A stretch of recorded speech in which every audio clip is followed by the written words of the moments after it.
আজি যেহেতু আছিল গুৰুজনাৰ তিৰুভাত তিথি সেয়ে আমাৰ নামঘৰতো ইয়াক অতি উলহ মালহেৰে পালন কৰা হৈছিল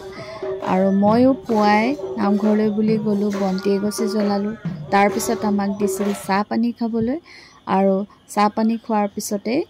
ভকতসকলে আৰু গোপিনীসকলে নাম ল'লে খুব সুন্দৰকৈ দিনটো অতিবাহিত হ'ল নাম গুণ গোৱাৰ পিছতে আমাক খাবলৈ দিলে প্ৰসাদ তাৰ পিছত গোপিনীসকলক জলপান দিবলৈ লোৱা হৈছে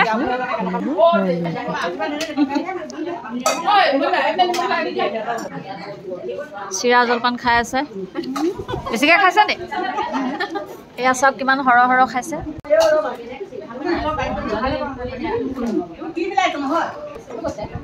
এফালে চাই দিওঁ আজিকালি ৰসগোল্লা এশলীয়া হ'ল হয় নেকি জলপান খাবলৈ লৈছোঁ আৰু দেই চিৰা আলু পিটিকা আচাৰ আদা জলকীয়া নিমখ